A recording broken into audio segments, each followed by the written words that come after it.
In the second example, we are going to use the same technique, but instead of using noise, we are going to use a sweeping sinusoid as an input signal. And we also have a different black box, so we will call it black box 2, the same array of numbers, but let's pretend we don't know what's inside. Even if we look at these numbers, it's not saying anything to us. So our input signal will be a sweeping sinusoid. So here is where I am creating the sweeping sinusoid. It will go from 0 to 16 kilohertz. So it's the sampling frequency divided by 2, and we will have 2 to the power of 16 points. So here is how it looks like, just the beginning of our sweeping sinusoid. I'm not plotting all the points, otherwise it's difficult to see. And we can have the spectrogram of this sweeping sinusoid, and we see it goes to a bit more than 2 seconds, and frequency, we increase the frequency and we keep the amplitude constant. So we have here frequency from 0 to 16 kilohertz. So we can also listen to this sweeping sinusoid.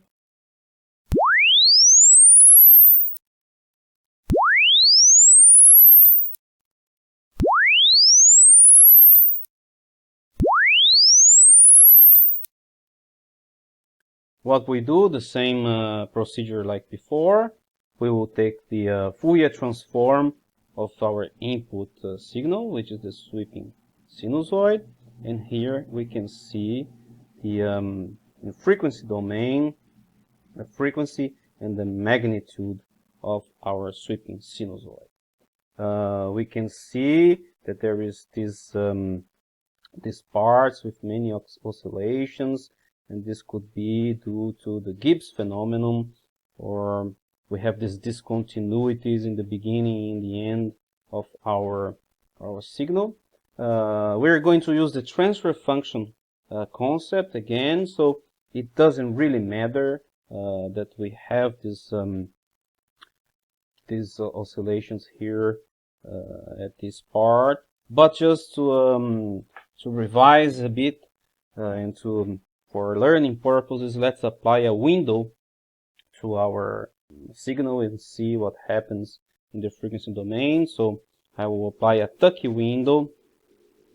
So this is our sweeping sinusoid in blue, just the beginning of the Tucky window here in orange, and in green is a result of our signal.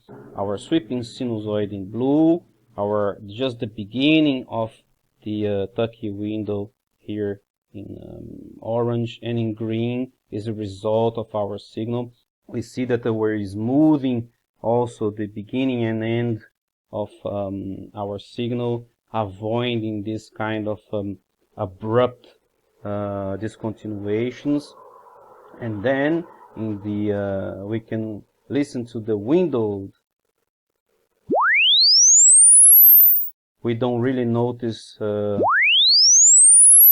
so much difference, but we can see in the frequency domain. So in blue was our original signal, and in orange is the windowed signal. So we can see that by introducing this windowing, we avoided this kind of oscillations. So it's normalized to the peak.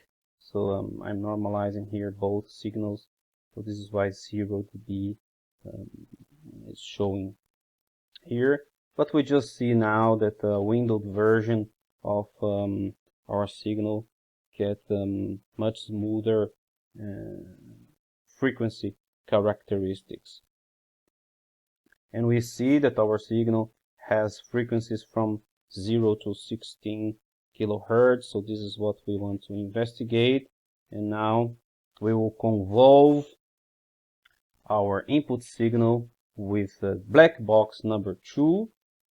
Then we will take the FFT of the output of the black box number 2, and we can also listen.